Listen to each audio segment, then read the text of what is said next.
Fire away. All right. Well, I just want to start by thanking everybody for coming today and tonight. And while we host the informational interview for September with Shelley Reaves, and let's get started.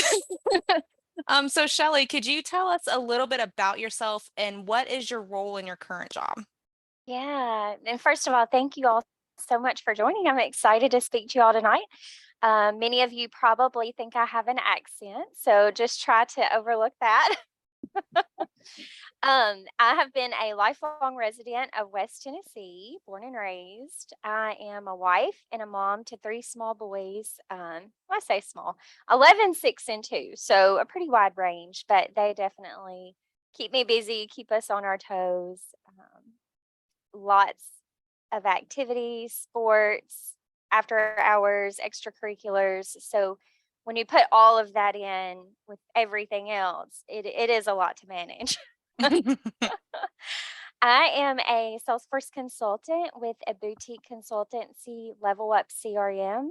We are a Salesforce partner and we have 8 total team members, one of which lives in Croatia. So there are 7 of us here in the US. We're scattered all over the US in different time zones. So that makes for an interesting work day too. But we work with enterprise clients, we have startups, we do nonprofits. So a wide range of experience, a wide range of products. I would say that most of our projects are Sales Cloud, Service Cloud, kind of your bread and butter. We do a lot of, Pardot wasn't even on my radar of things to learn, and I just got thrown into a Pardot project. Um, we do manufacturing cloud with like sales agreements. We do CPQ. I actually haven't been on a CPQ project yet, but we have clients that have that. I have not ever been on a health cloud project. So it's on my list of potential things to look forward to in the future, maybe. Um, I did do all of the health cloud modules in the trail. I did not do the super badge, and I definitely have not gotten accredited. Um, Early on, I decided that compared to the other products, it's not my favorite product. I will say that just from what I learned on Trailhead. And I was so burnt out with healthcare initially that I didn't really want to do anything healthcare related. And then just totally out of coincidence, my very first project that I got put on as a real consultant was a healthcare client. And it was implementing Service Cloud.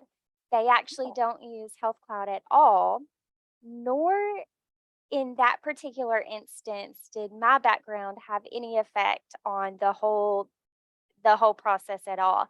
They did not care about my healthcare knowledge, what I knew. They wanted to know, did I know Salesforce and could I make Salesforce do what they needed to do for their business? So it's a really interesting interesting thing, but I do want to potentially add Health Cloud to my skill set and potentially be able to add projects on later. But because we are such a small company, we wear many hats. So I usually work on a team of 3, usually with Brian, who is our founder, the owner. He is the architect, the developer. He is more now on, he will be in on all of the client discovery, and he kind of is more of the solution side of things. I'm not to the point yet where I can fully design a well thought out scalable solution. But so I am on the full scope of the project. So from discovery with the client, I'm my title is lead consultant. So I'm on the discovery, the requirements gathering, all the way through even the backside, the technical implementation. I do the technical build, testing, deployment, and rollout. Um, and then we also do managed services, which is more like what I would consider admin that an admin would do. We support most of our work starts as implementations, and companies that either don't have Salesforce, or we do more project based where they do have Salesforce, but they need an enhancement or, a new feature, something to that effect. So we'll add that. And then most of our clients who don't have internal admins or maybe have a lack of resources they'll let us stay on and provide that admin support for the managed services.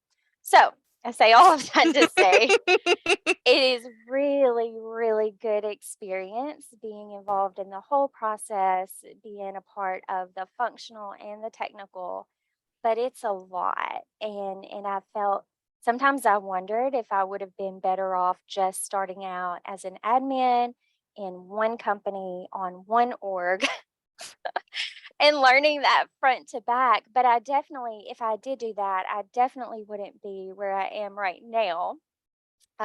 It does feel like drinking from a fire hose at times, but overall, it's pretty manageable. Absolutely. And that's fantastic to hear. I mean, that it is a lot to take in on your first on your first position. Yes. So with the next question I have, how did you land your first Salesforce job? Yeah. So my situation was a little bit unique in that I started my journey with Trailhead. I learned about Salesforce really before last January, but I did not pick up Trailhead and do my first badge until February of 2021. At that point, though, I knew for sure that I was not leaving my job as a nurse practitioner until October.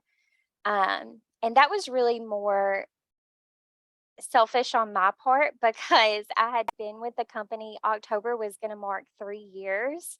And if I left prior to that, everything that they had matched in my retirement match, they were going to recoup. I was not vested at 100%. It was either 0% or 100% when you hit 3 years. So I wanted that money. So I knew that I was staying until October. So that actually gave me a really good runway to plan and really try to settle in and focus on the things I felt like I needed to learn. I was joining a ton of the Trailblazer community group meetings just to get a feel for the community and different things people were saying. How do you go about this? What are the things you do? Because I wasn't a talent stacker. And I think that that's a really good advantage for those of you that are, is you kind of know a little bit of a structure to follow. Whereas I just did this on my own. And at times I felt like I was kind of going blind, but I knew that I didn't know how far I would get in it, but I knew that I really wanted to tackle a lot of Trailhead. I wanted to get at least 2 certifications, and then so that I would feel more confident and more prepared when it was time to transition.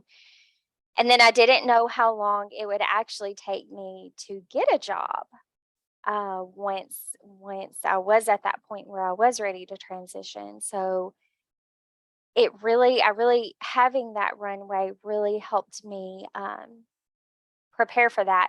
One thing that I was not planning to do, so on my list of things to do was Trailhead certifications, continue the community group stuff, learn as much as I could, but networking was not in my to-do list. I had never even had a LinkedIn prior to this Salesforce stuff. So a very special mentor, took me under his wing. And that's one of the things that he forced me to do. He said, yes, you do those things, but also you have to, it's not optional. You have to build up your LinkedIn, make connections, make meaningful connections, comment on posts, make relevant posts. He said, you have to be seen.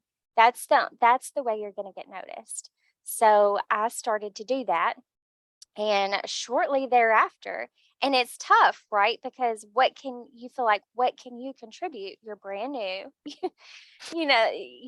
I felt I really struggled with imposter syndrome. So we can circle back to that in a moment. But uh, I shortly thereafter, Brian, the founder, noticed some random post that I'd made and became really intrigued with my journey and where I was going, what I was coming from.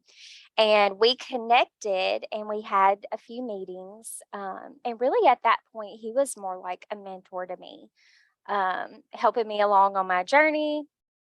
And he knew, my full plan that I wasn't going to be ready to transition until October. And the other bad thing, my company required a 90-day notice. And in the tech world, a notice is 2 weeks. That's totally foreign to me.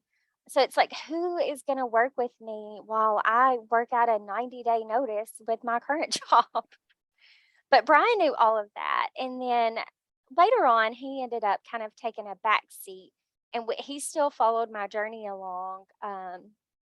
But we weren't connecting as much really. He would like my posts and things like that. But then just out of nowhere in September, he kind of swooped back in. And after a few conversations, he offered me a full-time role. And y'all, I had it really easy. He did not even ask for my resume. There were no skills assessments. I wouldn't even call it a formal interview. It was more just conversation based. So obviously, I put all of my cards in the bucket of for advice that I give. This isn't going to work for everyone, but the networking is crucial. That opportunity never would have come along had I not done that. Awesome. That's awesome to hear because a lot Sorry, I of know my answers are super long. no, it's okay. It's okay. I'm marking off the questions as we go as you're answering them. So we're I'm not having hyped to up do on coffee and excitement. That's always good though. Coffee is the best, and coffee is the best. Let's see. Okay, so the next question, what were your fears before finally deciding you were going to take that leap? I had so many fears. What if I don't like it? I didn't even fully know what I was getting into. And healthcare, good, bad, or otherwise, kind of became my comfort zone. Um, I graduated as an RN when I was 20 and passed my boards, and I'm 36 now. And then I've been a family nurse practitioner for the last 9 years.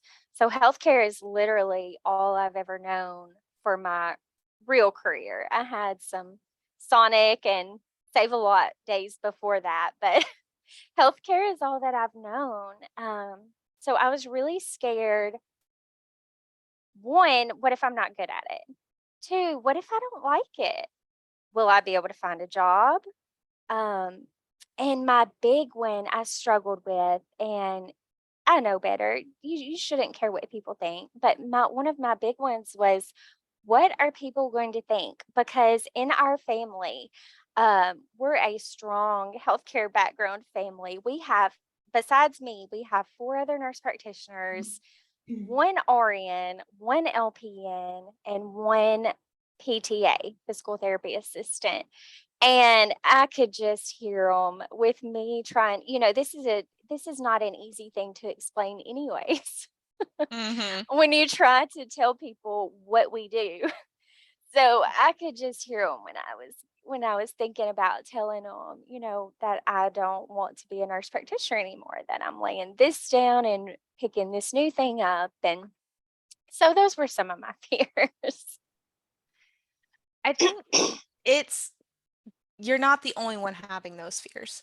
So it's good that that you're that's a relatable topic Yeah. because healthcare, you devote your life essentially to helping others, and now you're not saying that you're not doing that anymore, but you're transitioning to help your family and your own yourself in very mass majority of way. So that's fantastic. Yeah. Epically Thank you. fantastic. Let's see. Okay, so the next question is, what were the challenges you faced when going for your first certification? My biggest challenge was time. So I was working full time. My job that I've had for the last 3 years as a nurse practitioner, I was inside a factory.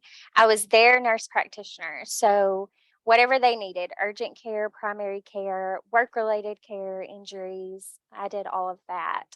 And I was driving an hour one way, 10-hour days. Thankfully, it was only 4 days a week. So I was off on Fridays, which was a really good benefit. But um, also along the path on my journey, because I was not a talent stacker and I didn't know how to get experience. I did apply and actually land two volunteer roles. For 5 months, I did a volunteer admin role at American Red Cross for them, and that was interesting. So I found that through Volunteer Match, and it was a recruiter that had posted it on there. And yeah, he was, some of the positions, the volunteer positions are really competitive. For whatever reason, this one wasn't. He was happy I jumped on board. So that was a really interesting experience. But essentially I worked for 5 months for free. And while I was full time as a nurse practitioner and driving back and forth, all of that stuff. And also during that time, the timing just worked out. I really wouldn't have chosen this, but I felt like I needed the experience. So, backing up really quickly to the American Red Cross, that even though it was a Salesforce administrator title, really what I did was not admin work.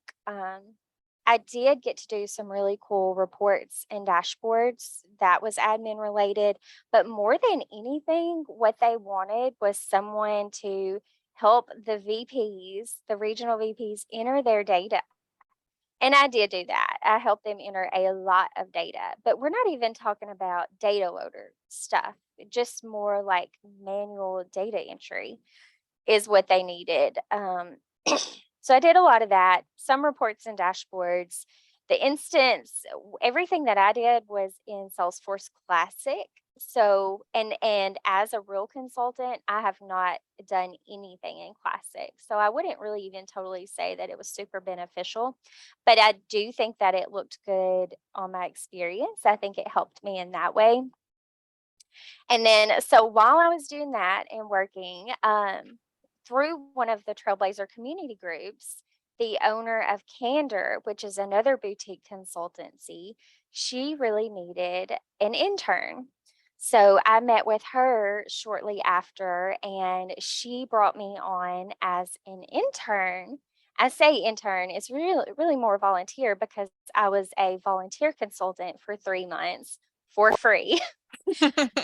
And the American Red Cross was not super time consuming, but the Candor, I put a lot of time and effort into Candor. So you put all three of those things together and trying to do trailhead, study focus on force, get your certifications, which I did already have my admin at that point when I started those roles.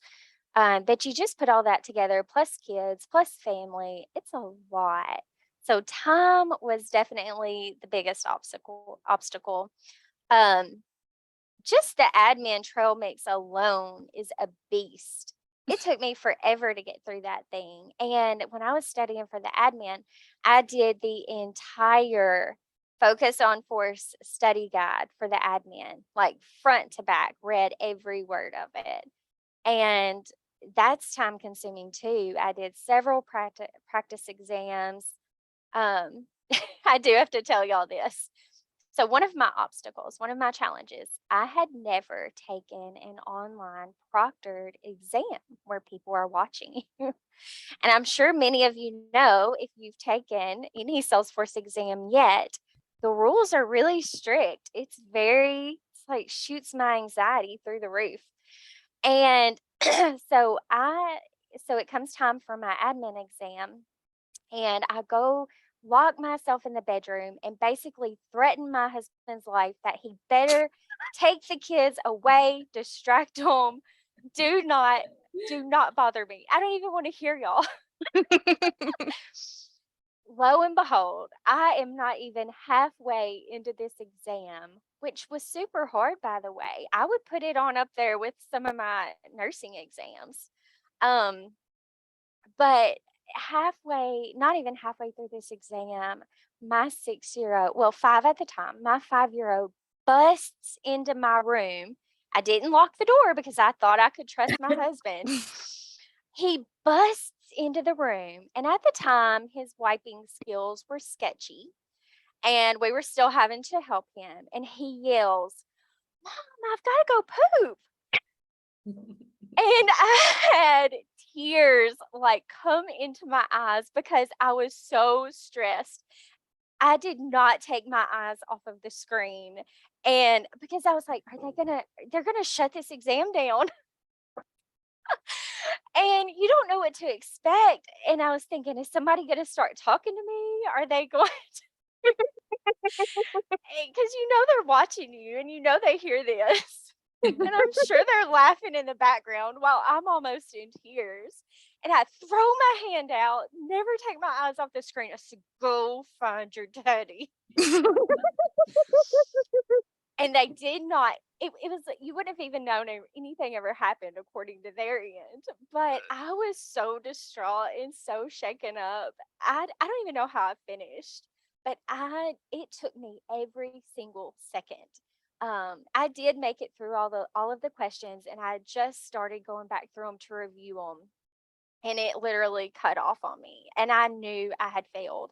And I've never failed an exam in my life. Well, except for Platform App Builder now, but at that point I had not.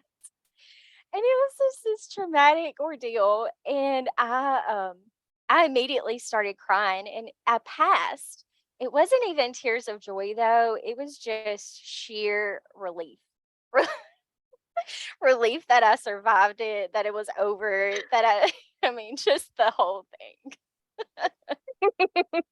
So that's my crazy exam story. Maybe we can add that one in somewhere, Lori, for future interviews. Do you have any crazy exam stories? I love it though. It's great. 10 out of 10, not recommended. Find a quiet place. Yes. And remember to lock your doors. Yes, absolutely. Although he probably would have just banged on it and continued to yell. All right. So the next question is, how did you translate your healthcare skills into Salesforce lingo? So that was never my strong suit. I really struggled with that because we have so much valuable experience, and I feel like overall we know what we bring to healthcare. But how do you translate that to something brand new that's even just foreign to you? So I did really struggle with that, and thankfully Brian never asked for my resume. But I did have several interviews and things like that. But overall, I would say some of the things that I would say, we're investigators. We know how to ask the right questions, how to start broad and narrow it down, how to really dig in and figure out what's going on, how to get to the bottom of things. And that translates really, really well to business analysis, discovery, requirements gathering. We're strong communicators. That aids well to being client facing because not everyone is polished enough to be client facing. So I really think that effective communication, those skills, really being able to communicate effectively and appropriately with the clients, that's really important. Um, we are taught, most roles in healthcare, we're taught and we know how to document. That is crucial. Not only so both internally and client facing, you have to document, be able to document in a logical but basic way what it is that you've done, what it is that you want to do, and then also on handoff documentation to clients. You have to be able to explain it in a way that's understandable and relatable to them versus really technical terms. Same as healthcare. We do all of that. By nature, we're educators, trainers, leaders, presenters. We're exposed to all of that stuff pretty much on a daily basis. We train other people that come in. Many of us are, charge nurse, things like that. For the ones that are nurses, just different leadership things that we've been exposed to along in the journey. All of that is really, really helpful. One of the biggest things is being able to be adaptable and flexible, to shift gears and change directions. Maybe not all roles that's as critical in Salesforce, but definitely as a consultant, you can bet on the fact that nothing is set in stone. Things are going to change, projects change, clients change their mind. You'd be shocked to know what they can come up with. uh, Resources change. It's even okay. This is an example. Our team member that is in Croatia, one of our big healthcare clients, she is kind of the Pardot expert. And so that's why I said earlier, Pardot really hasn't even been on my radar of something I needed to learn, had to learn right now. And just up and out of the blue, this healthcare organization decided that no one outside of the United States can access their org. So, and she was one of the main ones on that project. So just up and out of nowhere, we had to shift gears, and now I'm on that project because she can't access their work. So you really have to be ready and willing to change gears. I like that. I kind of thrive on that. That's what my healthcare background has been. We see patients. It's always something new. Even from room to room, you have different patients with different diagnoses, different medications, different needs. It's always change, so we're used to that. That's a really good transferable skill. We're great multitaskers. That's a big one. Being able to manage our time. I would say some in healthcare and Salesforce are better at that than others. But that's a really crucial skill, knowing when, and it's hard for me because I'm a perfectionist. So you have to know when something is good enough and be able to lay it down because you have all of these other priorities that are next in line. So you have to be able to manage that time and move on. Definitely the critical thinking, the analytical thinking, and we're skilled in emotional intelligence. We're good at building trust and rapport with our patients, and that transfers just the same to clients. That is awesome. And I know you touched on the next question too, with what health skill you transferred to Salesforce, and what do you think is the most valuable?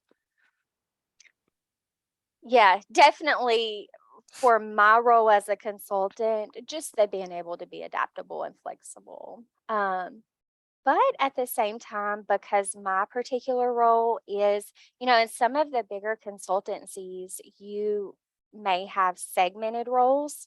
Like they may have a designated BA, a designated implementation specialist who does the technical build, a designated tester who does the quality assurance testing, and all of these different roles. But in a smaller consultancy, I would say it's really common. It was the same at Candor, where I did my internship. You wear so many hats, and you're with that client from front to back, so you do all the things. So really, I would say all of those things are really important.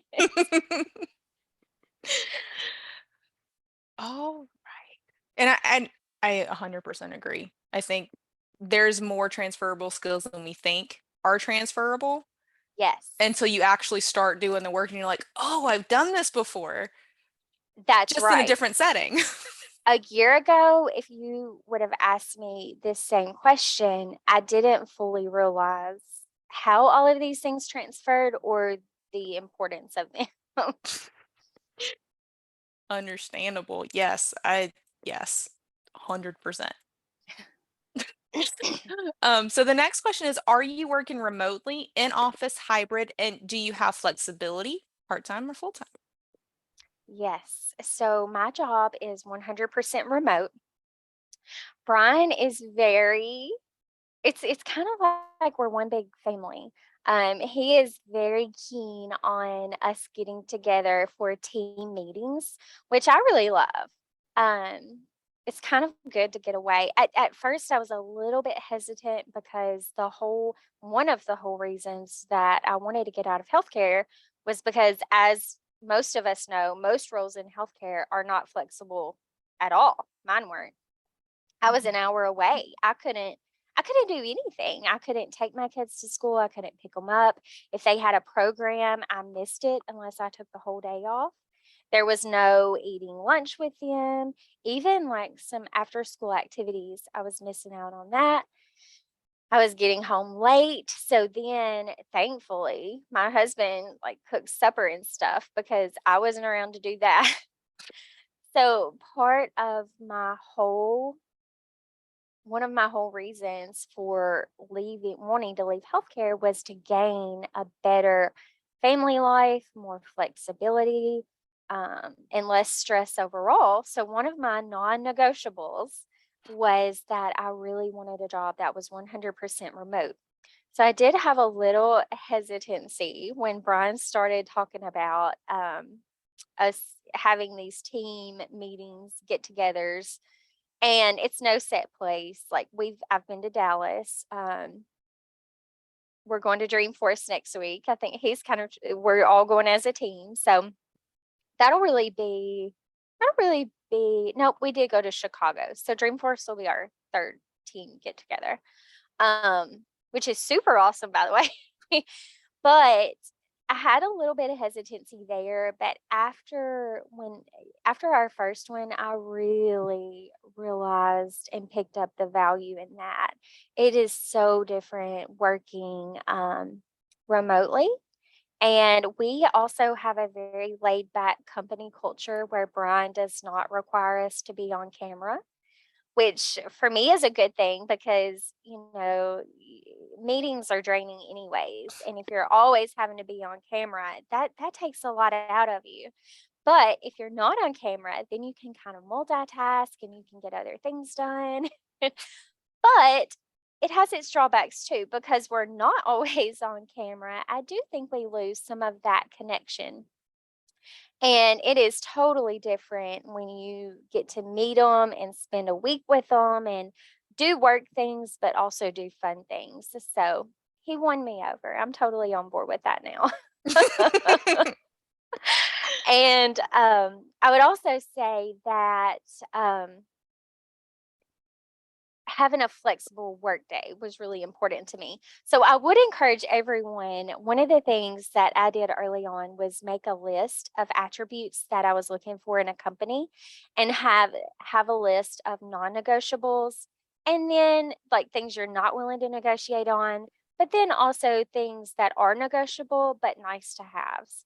And on my non-negotiable list there were two things: 100% remote and flexible. I think I will just always be a night owl. I just function. I'm more productive at night. I get more done at night. Um, I I don't know. I have such an unhealthy sleep life. But anyways, that was important to me that if I needed to do something or wanted to do something during the day, that I be able to do that, and that I not be stuck to a really rigid schedule where you have to start at this time, you have to end at this time, and there's no give there. And that's exactly what I found. Um Brian is super flexible with our work hours. So the things that are not so flexible are client meetings and internal meetings. Once a week, we have a team internal meeting. And then also, each morning I meet with, I can't remember actually what her title is, but essentially she's kind of like our project manager, but she keeps us all on track. She helps us prioritize our tasks and know like what needs to come next. And she's kind of the brains behind the operation. And she keeps us all straight. So we usually have a brief 30-minute meeting, just me and her. And then usually, so every day Brian and I did meet, because he really had to hold my hand for a long time. And I still lean on him pretty heavily. But we still meet, I would say we're down to like 2 to 3 times a week now. So that's usually an hour. So we have our meetings and I can bring any of my questions and problems and issues to him. And then, like I said, the client meetings are not flexible. But other than that, just like configuration stuff that has to be done, it does not matter. If I don't want to do, I don't do this, but if I didn't want to do any work that day and only do the meetings, and then I would pick it back up at night. I do a lot of work at night. And that works out better because then I have more time with the boys. And I don't know, for me and my crazy schedule, that just works out better. What do you like most and least about your job, and what does your typical day look like? Most, I do like the flexibility. Um, I love our team culture. I guess you would say our office culture. Brian's motto always has been, since I very first started, it's family first always. And you don't find a lot of people like that. He is just a genuinely caring, good human. And I did not come from that in healthcare. For the past 3 years, I was incessantly micromanaged. It was a very toxic work environment, to the point actually that so my manager, who has a marketing degree, actually got to the point where she was trying to dictate my treatment decisions. And I ended up taking that to the VP, and it was a really big ordeal. And then what did they do? They promoted her to director. So the writing was on the wall. I knew I was getting out of there. It just was what it was. But to come from that into this, I mean, it's such a breath of fresh air. It's like, oh, it's like the most amazing thing ever. It's like, I didn't even know things like this existed. What the heck have I been doing my whole career? Why have I been doing this? You just don't know these things exist. Um, but so definitely my favorite thing is the culture and just the overall, he's so laid back. Like I said, we don't have to be on camera. Sometimes I think that it would work in our benefit to be on camera with the clients. I think that helps build relationship, build trust, that type of thing. But he doesn't even require that. We can if we want to, but we don't have to. Um, I love the flexibility. And then also, really, I love the experience. So I just by nature have this inherent drive to grow and to do more and be more. And that definitely gets fed well with my current role, because there's never, you'll never learn it all.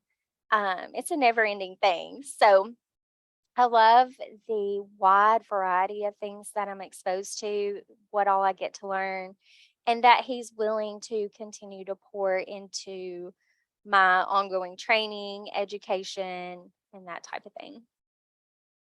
That kind of leads into the next and final question. What is your personal career growth trajectory, and what other possibilities from here? Yeah, so my goal is to ultimately skill up to an architect. I don't have it pinpointed exactly what type of architect that will be yet. Because I really like both paths, right?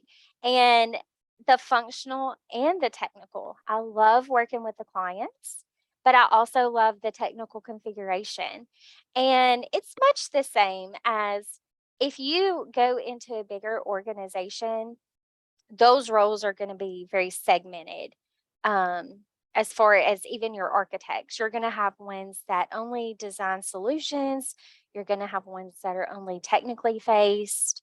But if you're in a smaller organization or even on your own, you may do all of that. So I don't know that I will ever really narrow it down to one particular path, but definitely on the road to architect. I was recently approved as my new community group was approved, the Salesforce user group for Dyersburg. And so now I am a community group leader and I'm an official Trailblazer mentor now. So that's really exciting. Yeah. So all of these things are really exciting. And I will tell you guys one thing. Um, so you hear so much about building your brand. And I think a lot of these things aid to you just having a brand, not even intentionally. And then you kind of get behind making it more intentional. Because with the Trailblazer community group leader, my sole goal for that was to learn, was to try to figure out who in this area are Salesforce users, like even like companies that use Salesforce, who are their super users, who are end users. I don't know of any admins, developers, anything like that around here because we're a pretty rural area.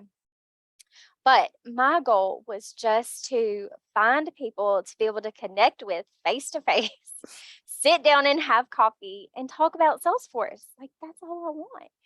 And it has turned into such, I mean, what it has turned into has really blown my mind and far surpassed my wildest expectations.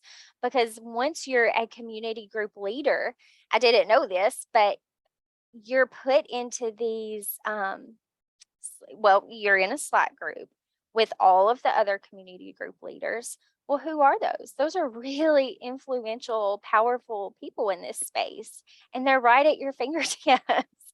And everyone in this space, you know, is so helpful and so giving of their time and knowledge and resources.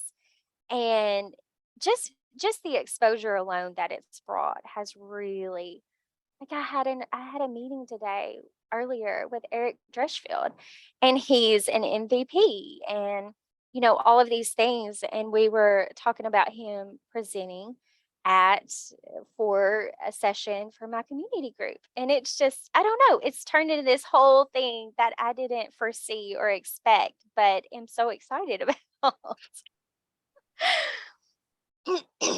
That's fantastic. How did Yeah. you go about creating that community group?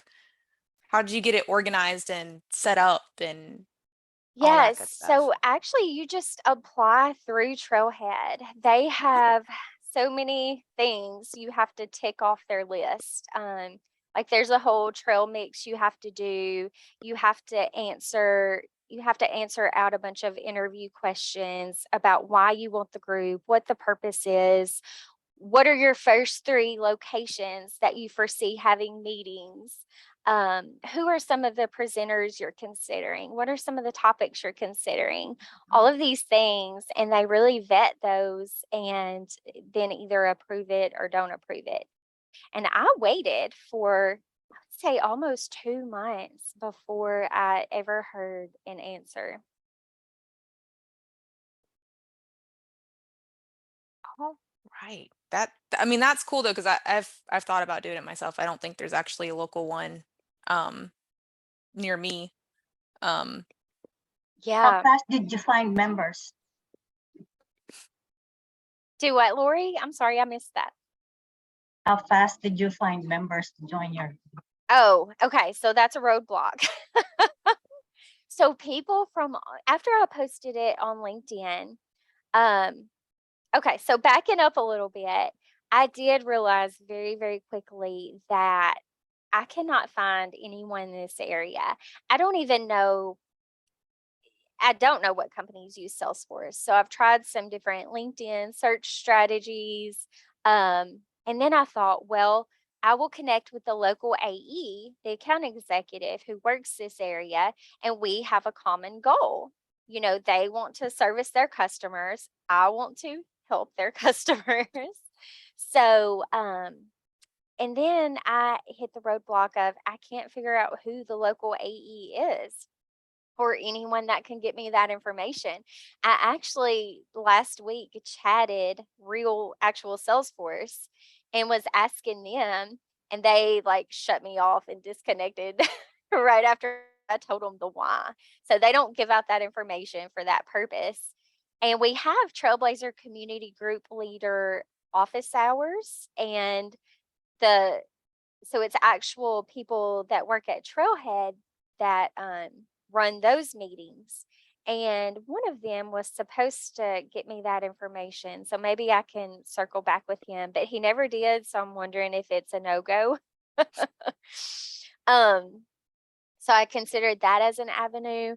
But then when I realized that there is no one here, I think I am going to have to, which I really like. I attend the Nashville, I think it's actually admin group, but the Nashville group a lot. And Gloria, their leader, she will do in person, and she also hosts virtually for the very same event. She'll set up the computer and host virtually. And I love the hybrid idea. So if I ever did find users where I could do an in-person, then the goal is also to host virtually. So I have had several people from all over the world join the group. So I don't know, to be determined if they actually attend any meetings, but it's exciting. That's awesome. It's really cool. So we have about 8 minutes left. Does anybody have any other questions? And Shelley, are you comfortable having open questions right now as well? Okay. Absolutely. And I have not been able to watch the chat, so I don't know if there are any questions in there or not. Not much really. Okay. Those who are here, you can feel free to unmute yourselves and ask away. Just consider this as a conversation, you know. I was just wondering, what is the type of group you have? Because I was looking in my area, and there's one for Salesforce users, but not one specifically for like admins or any of the different ones. So what kind is yours? Yeah, so mine is actually a user group Okay. because and what you'll find is that if you join any of the user groups, most of the topics presented, the content is more geared for like admins or even developers. In this area where we are so rural, I couldn't limit it to one like admin or developer. Well, one, I'm not a developer, but two, I didn't really want to limit it. I wanted anyone and everyone that may be around or may be available to be able to join. So, and then it becomes a whole issue of how do you present the right content to that audience at that point if you don't, split ways and go down one path. But I had a really good conversation with Eric about that earlier. So he gave me some good ideas. But I think, circling back to your question, I think you'll find that if you join any of the user groups, and I would definitely hop on board if there's one local, Yeah. but you'll find a lot of really relevant content. Okay, good. That's great. Yeah. I'm so Wow. jealous. I want one local. That's I know. I someone couldn't- other than just me. Yeah. Well, while we're on the topic of Trailblazer community groups, just so you know, there, like she said, a lot of these groups host virtual meetings. So, and sometimes they would talk about important topics that you might be interested in, and you don't belong to that group because you're far away, just go ahead, register, join the group. And you Yeah. will receive emails about their upcoming events, whether you want to register, if it's virtual, and if it's something that you feel like you can benefit from the topic, go ahead, register. Even if you don't actually, let's say it conflicts with your schedule and you won't actually make it to the time, they will send you a link to the recording. Usually they record. So you can still watch it at a different time, at your Yeah. convenience. That's right. And I did that so much. Like that was one of the things that really helped me develop on this journey. I joined groups all over the US. One of my favorite is actually WHDC. They're just a women empowerment group and they have some phenomenal content. But content ranges from everything from soft skills to technical skills. So on the soft skills, it's a lot about imposter syndrome, getting better at public speaking, more comfortable presenting, things like that, all the way to flows, formulas, really, really technical sessions too that are really valuable.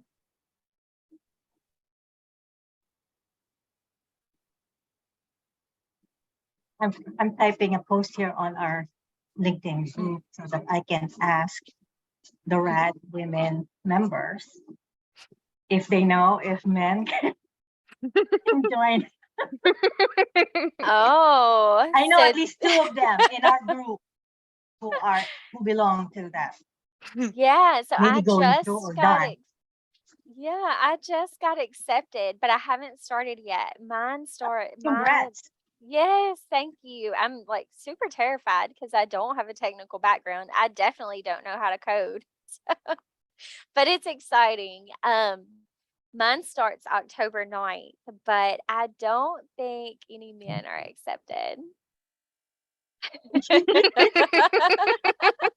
Well, I will ask what they would recommend if it's not. It's okay. I'll start my own group. There you go. Let's do Yes. it. And then you can be a presenter for my community group. There you go. There you go. So Pardot and getting thrown into it, what's that training look like for you? Is Brian giving you some materials to look off of? Or are you just figuring it out on your own? Do you choose your own resources? And how does that work? Overall, generally, there are no things floating around other than, like basically what we would use to study for certifications. Now, he did point me to some really, really good YouTube videos from a woman named Jenna. I can't remember Jenna's last name, but she's like the Pardot guru.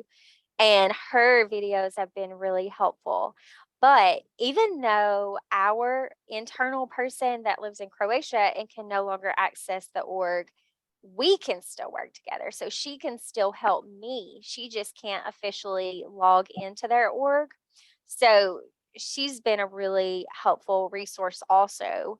Brian, I don't know how he knows everything. Maybe because he's been doing it 20 years, but That will do it.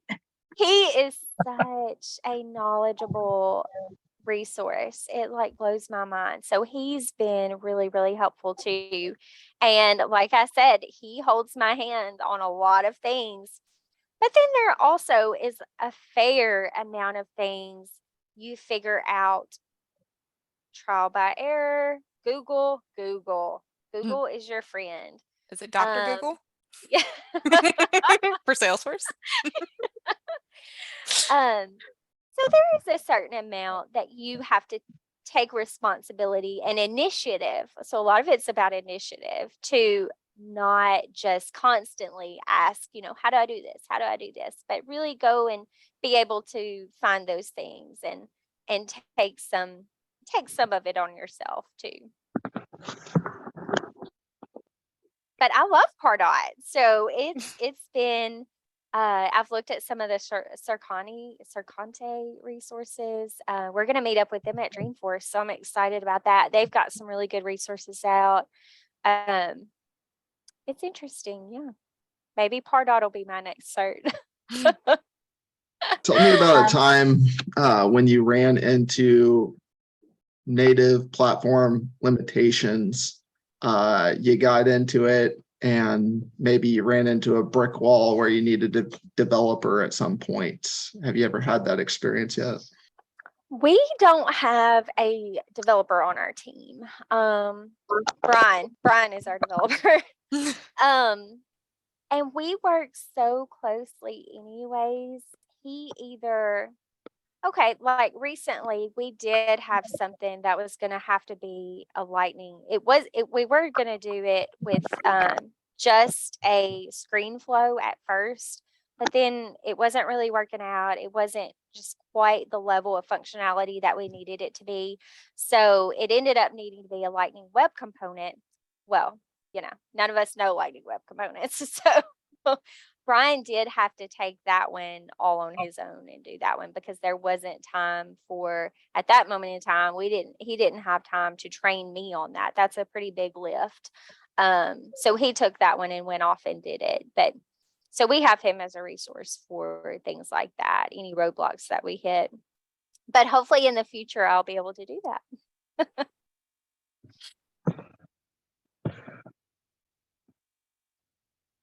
Karen has a question here. He says, would you please share the YouTube videos? Oh, That's yeah. about Pardot. Pardot. Let me find her last name. It is Jenna something. I have to learn it for my new job too, so. Oh, cool. Yeah. Nice to see you, Karen. You would have watched my cat through the whole beginning of the video, so I didn't want you to have to watch her. It's Jenna Moby. I'm going to drop it in the chat. You can Google her. She has lots of good Pardot resources.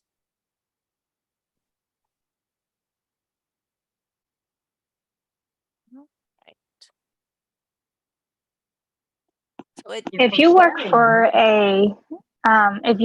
a consultant, like a Salesforce partner, if you go into partner learning camp, they usually have like more niche product training, like Pardot, CPQ. Their CPQ resources is actually really, really good. So make sure to check that out. That's a really, really good.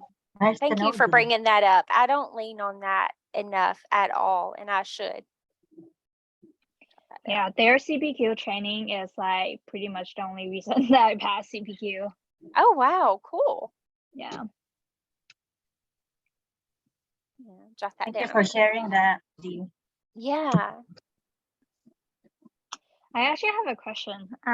When you just started in Salesforce, how did you find your mentor?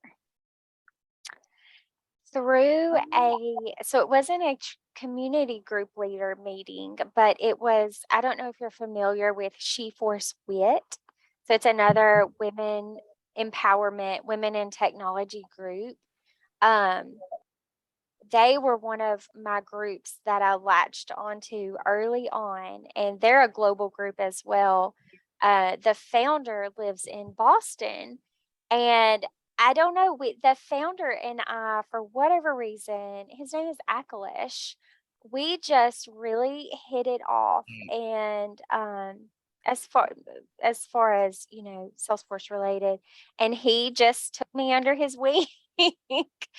It's never been something that I've really had to approach anyone and ask them.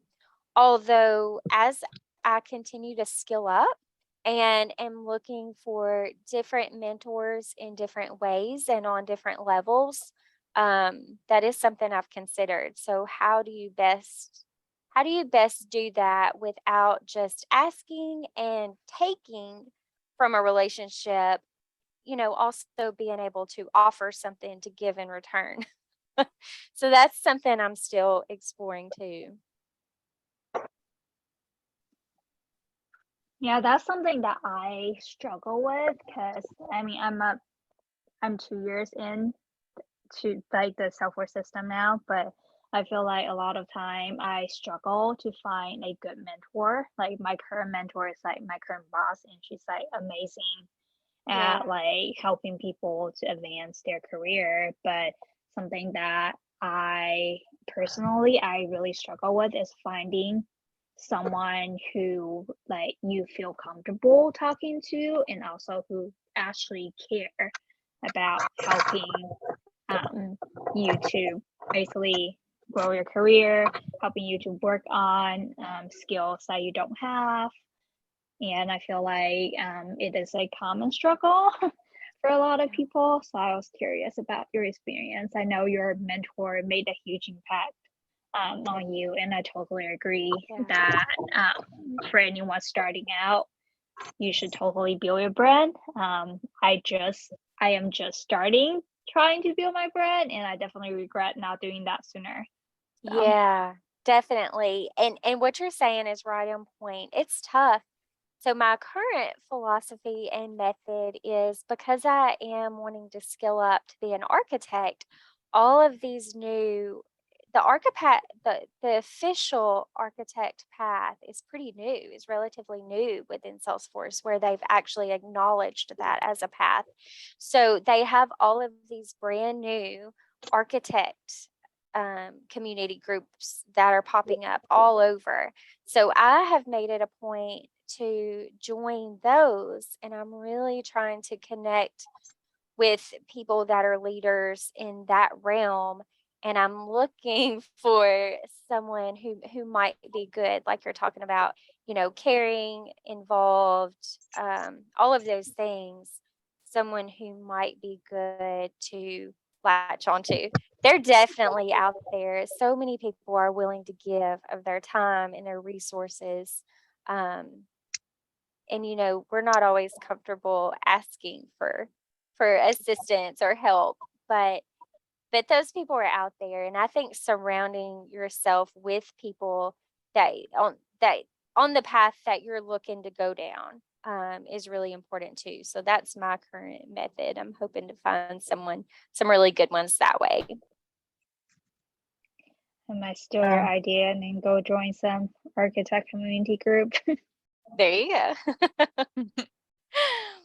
We don't have anything local. It goes back to that whole, I wish I could just sit down with some local people. And that is why I am so pumped about Dreamforce next week. I don't even know what to do with myself, but I just long for like that face to face. I just want to sit down and chat with someone for like 3 hours. And so the virtual meetings are amazing too. I went to one last week with Charlie Prinsloo. I don't know if you're familiar with her, but she was one of the initial ladies be architects, and she's really prominent in the architect space. And she did a session that was phenomenal. Yes, I see that in the chat. She is amazing.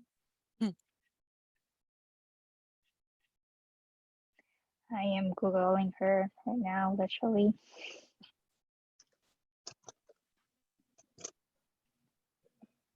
And that was, let's see, which one was that? That was I think maybe that was the Houston.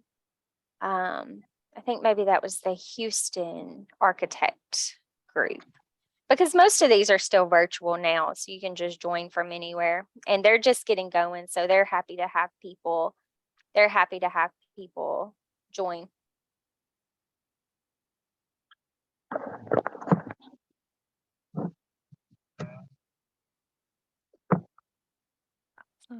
Well, it does look like we're about 10 minutes over time. Does anybody else have any other questions? Do you want to stay for a few extra minutes?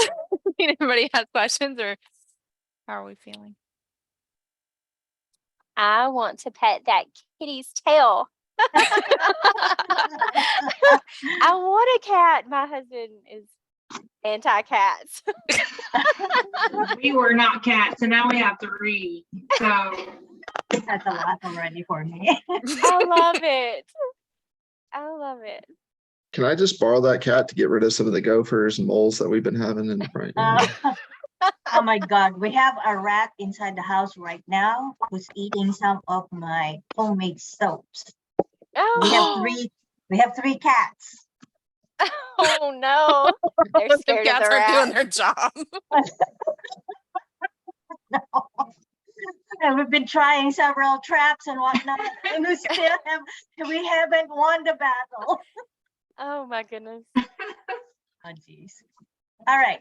Well, if anyone else, well, there's no more question. Are we good to call it a night?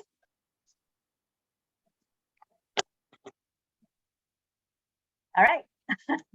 That looks like it. Well, thank you again, everybody, for your time this evening for hosting and coming to the interview for Shelley. Yes, thank you all so much. I And know thank I you, was kind of Shelley. all over the place, but I enjoyed talking to you all. Oh, thank you so much, Shelley. Thank you. Shelley. Thank y'all. Thank Thank you you. for sharing your stories. Shelley. Yes, thank you, Sure, Shelley. anytime. And I mean, always definitely feel free to reach out with me if you need a one-on-one session, if you have any questions, anything. We better Will put do. your LinkedIn phone. Oh, we're all members of healthcare group anyway. Yes, and that I is know that. amazing, by the way. Thank you, Lori, for founding that. I didn't have when I got started, I was just looking for, anyone who may understand or can relate to what I was going through, and especially the healthcare healthcare theme. I mean, that would have been really beneficial. So yes, definitely we should lean on each other and, come to each other with any needs or questions, concerns. We can all be here for one another. And please consider it as a safe space for us. I know there are other groups there that are big and you feel so like little and, kind of shy to post anything there. But our group is smaller and we understand each other. Feel free to treat it as like your family, your friends, we're here to help each other. And the reason that I formed that really is because I was the same as you. Who do I ask? I was so full of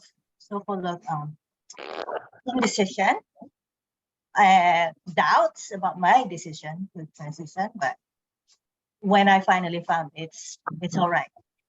It's all right, and I'm not going back to nursing. Yeah. Then I really was like, I better have this group and let everyone know. Don't give up. Don't give up. Yeah, that's right. I've actually made the decision that I'm not going to continue to renew my license. So there's that. Oh, Yeah. Shelley, you have said so much stuff tonight that, and you're laughing, but it's literally everything and all the thoughts that have also been going through my mind coming in. Yeah. So, Now, and it's weird because proceed with caution there. Please make your own decision. No, but that is my decision. It's so weird to even try to express where you're coming from because you don't understand it if you're not in it. That's right. And That's it's right. hard to have that. You're like, yes, I can do it. And then you're thrown or, you're drinking from that fire hose and you're just like, where am I wrapping my head around? Like what is going on? And a lot of times you have to ask for that step back or change of plan so you can better understand where you're coming in and have that structure. And I Yeah. think, and we all know their structure, but it's organized, chaotic show all the time. Yeah. So, and it's funny, I had this conversation today and someone was apologizing for how bad something was. And I'm like, what I see so far is nothing. Like, this is okay. And they laughed at it. And I'm just like, it's okay. Like, this is where I come from. Like, it's fine. And Yeah. they kind of, and I think it's, a lot of people just don't understand. Yeah. And Lori's been an epic rock. Yeah. I'm And laughing, one but- thing that triggered in my mind when you said that, this is kind of unrelated, but kind of related. One thing that I thought of was one of the things that I tell myself all the time, because we do have this patient care, all of our roles were different, but ultimately it all led to patient care in some form or fashion. And it's a lot of responsibility, and you put in and you give and give and give to healthcare, but what you receive back is not in proportion to that. And so that really fed into my decision too, because that naturally would lead to burnout without even throwing COVID and everything else crazy on top of that. But the one thing that come to mind when you said that was, because we do, I think so many of us struggle with imposter syndrome. And, but when you really put this into perspective, at the end of the day, where we've been and what we've done is so much more complex and challenging in the grand scheme of things than where we're going. No one's going to die. You may mess something up. You can Right. definitely make some big errors. And that's why But you do it in a sandbox before you do it in production. that's right. But at the end of the day, nobody's going to die. The world is not on fire, and it's okay. And you can do this. We can all do this. We're highly, highly intelligent, capable individuals. Yeah. Very much so. Very much so. We all very much needed to hear that. So in my other group, with the Filipino group, I kind of posted a thread there about some training programs Hmm. that will pay. So I'm gonna create the same thread in our healthcare group. Okay. Okay. And I'll, just to share with more people. Like I said, don't give up. That's right. Yeah. And It's if going you to be. feel like giving up, reach out to someone, to us, to me. We will not let Mhm. you. No. Mhm. Even a shoulder to vent, an ear, please do it, because it's going to make you feel better in the long run. It's not, and it's a very difficult question to ask, but ask it, because we all know sometimes all you need is just that scream in a corner moment, leaving yourself alone, like, why is nobody understanding what I'm talking about? Do it. So Christopher here said, Shelley, maybe you can give us a demo part in the next session. You know how we have like the not informational interviews, but just get together and chat. I don't know if you would be open to do something like that on. I was trying to think. I'm not 100% certain you can get Pardot in a dev org or a demo org. I don't know if you can get it outside of a client org, actually. Like I said, I really hadn't put much effort into Pardot prior to this project. So I definitely still have a lot of learning to do. But I have come a long way, and I would be super on board with giving a demo. Let me just figure out the logistics of that, and if we can actually, if that's something that can be done. You might be bound by some confidentiality agreement that you cannot actually demo what you're working on. If it's not Well, available in that board. so the one that I'm actually working on is a healthcare client. So I wouldn't be able to demo it in their actual org, but I may be able to get it in our partner org that is not client specific. So that would probably be, we use that org to demo to clients. So I don't know if we have access to Pardot or not. I'll check into that.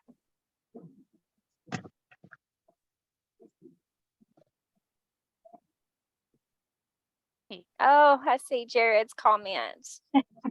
That's terrible. I definitely don't miss that. We can all, Mm-mm. I feel like, relate on some level to that at some point in time.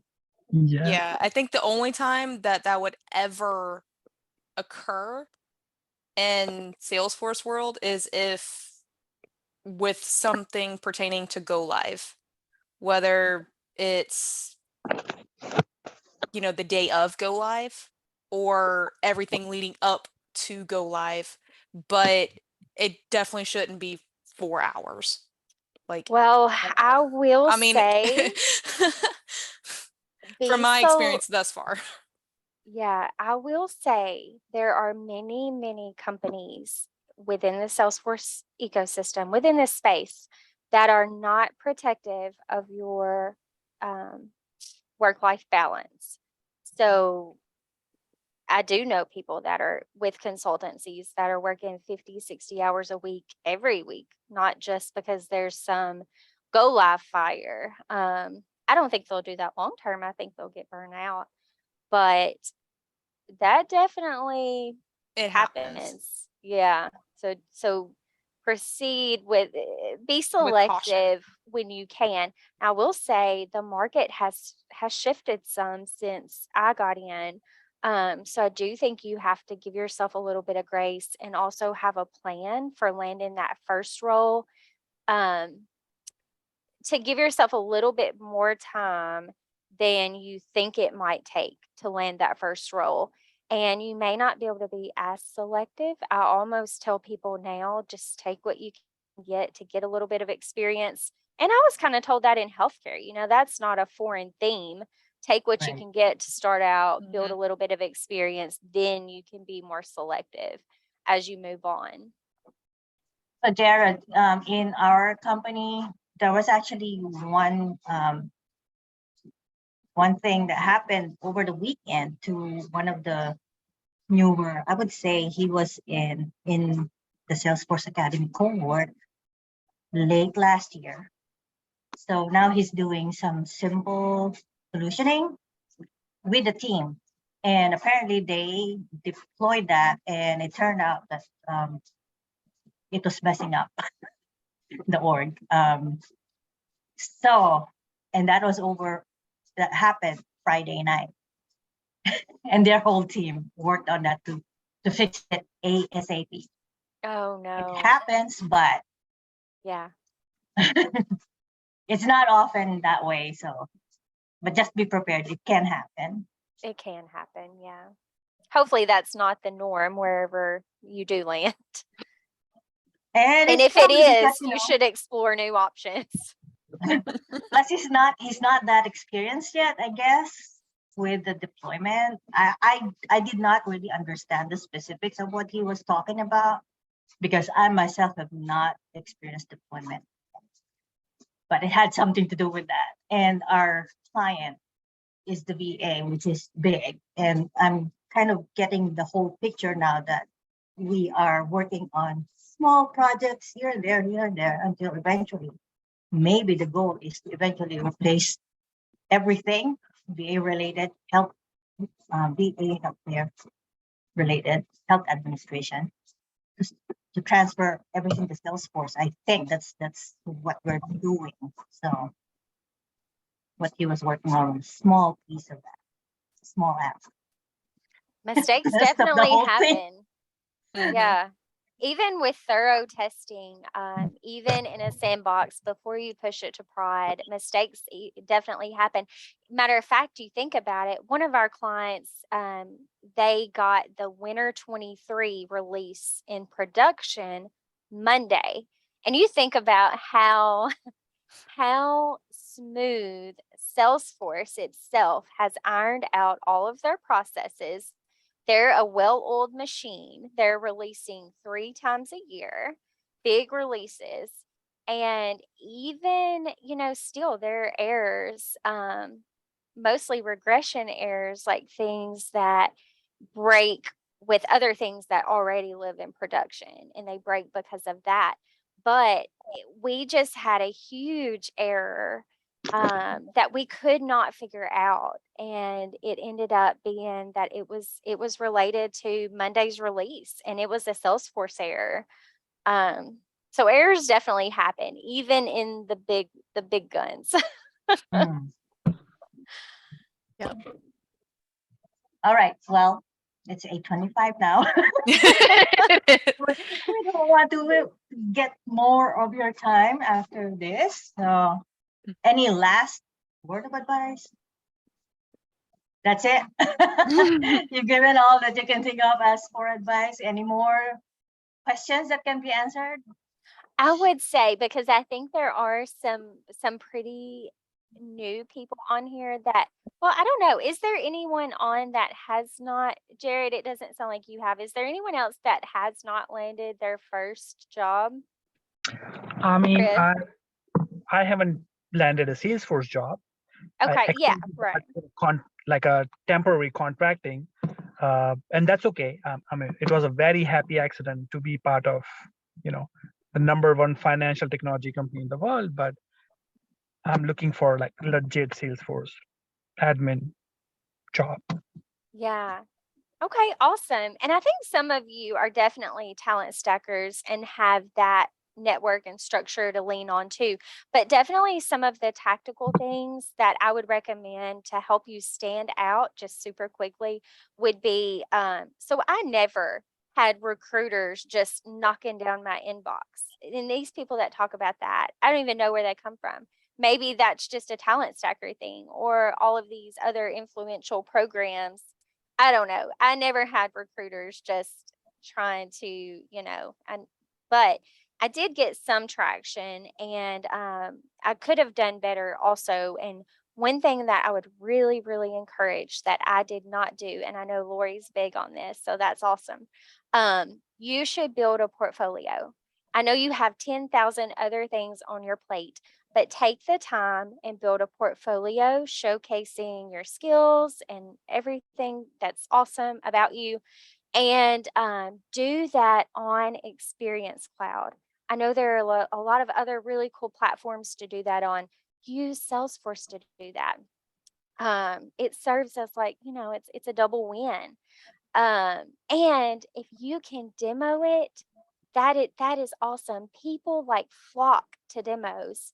And another thing I would say, even in addition to that, is build something else. It can be a flow, it can be an app, it can be some reports and a fancy dashboard, but build something and demo that too. And just like screen record it and do a quick walkthrough of it and tell what you did and what it does, and what all you learned through that process. And I think that would really, really help you stand out. I agree. Thank you. And you don't have to do a lot yet on the start, but as you try to add on to your portfolio, let's say, oh, I probably can use a web-to-page functionality or build a screen flow for a guest book, and then post about that on LinkedIn, and then it gets people interested. And some There you people go. might want you to demonstrate that. And if you get them to ask you to demonstrate that, it's either you can offer to do a workshop, or just create a small demo, upload it on YouTube and share it on your LinkedIn. But it's so, and this was like so important in the way I got my network to grow, was when I was teaching people, doing workshops to build their portfolios. For one thing, it's their thing that I was helping build. So it's not about showing how good mine was, but this is how you can let yourself shine. And they love that. And they Yes. felt that I helped them. So, and when my network grew because of that, helping them, they were trying to help me back, so that I created a network of meaningful connections, and they were the ones sending me people who were knocking on my inbox to ask for a chat. That chat, those were interviews. Some of them I did not really want to apply for, but because my connection sent them over my way, they took the time to talk with this person, and then this person, okay, I gotta talk to this Lori. I talked to them, and whatever I learned, I shared with my network, with the talent stackers. So that's one advantage of being a talent stacker is if you will actively engage in the Facebook groups, you might find those nuggets of information that you might find useful to. So, That's awesome advice, Lori. and I don't know how much time you have, but I posted also something on the Talent Stacker Facebook group about an idea that I had, that if you want to demonstrate something, you're not, of course, the portfolio is one way to demonstrate how you use the Experience Cloud and to show off your projects, right? And your skills. But if you want it to feel more like real, let's say in my company, our client is VA. So here's an idea that I had, which I posted about on Facebook. Let me share my screen. Okay, so you're seeing this, VA? Yeah. Yep. If I go here, so the whole VA is our client, right? But I want to hone it on Veterans Health Administration. Now, if I were to think of a project that our group, our team can work on, what can I possibly do? Let's say I want to go here and get curious about these clinical trainees, right?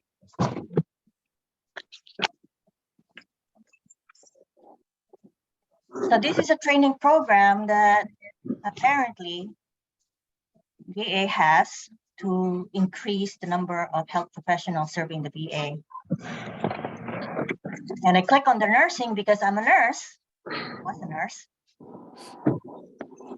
I think once a nurse, always a nurse.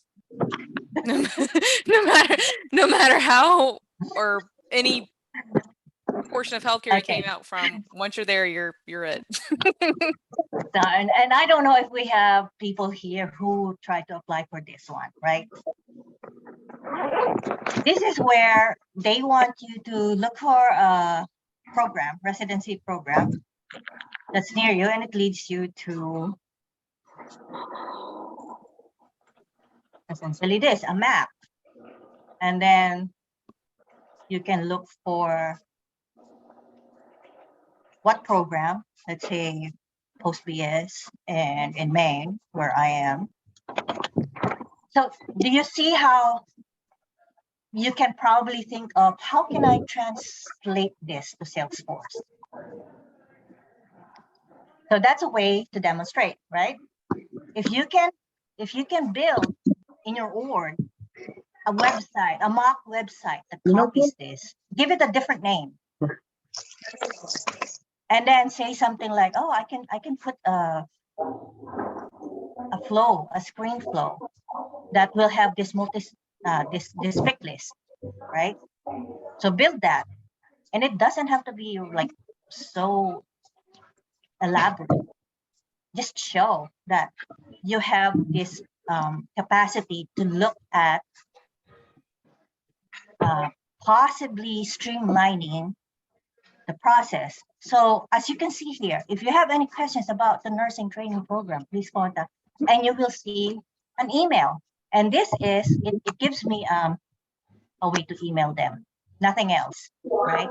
So if I were to research this company, what will I do? I will probably email them just to know, are they gonna send me an auto response? Are they gonna send me links to FAQs? What goes behind behind the scenes? What could possibly be the employee experiencing after you send that email? Will there be a way for them to be obliged to answer within a few hours, 3 days, you know. So that could be part of your research if you will email them. Maybe because you're interested in that program, maybe you want to know the eligibility. Since let's say I am not a vet, can I apply to this program? Yeah, something like that. What will be the process for them to entertain applicants, right? So if you can have a Salesforce version of how you can make it more streamlined for the VA employee to process these applications or inquiries, then great, right? So let's say you build an experience cloud that will have a web to case instead of an email. They will still enter their email address, and then it will fall in the case list of your org. There will be agents assigned to answer, right?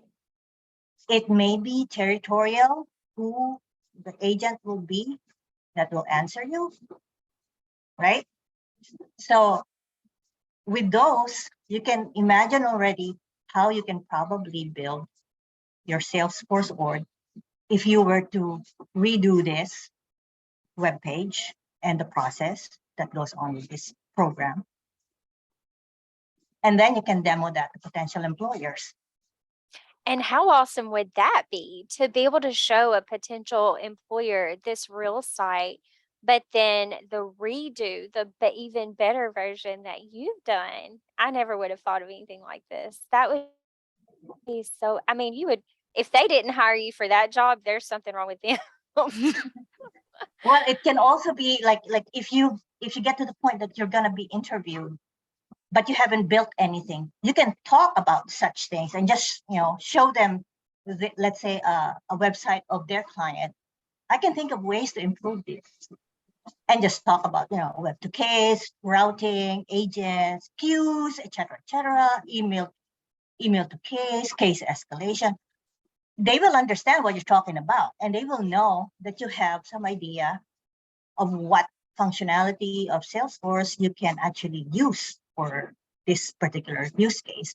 So you will have something to talk about. You won't look like so inexperienced. That's awesome, Right? Lori. Just some ideas to throw there. Yeah. All right. That's all I have to share about that part. No, that is good. Because That's it's pretty awesome. like the process versus, you know, normalcy. Mhm.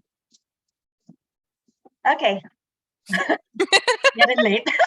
We keep getting extended and Sorry. extended. Well, it's Salesforce. So we Sorry. get together once a week.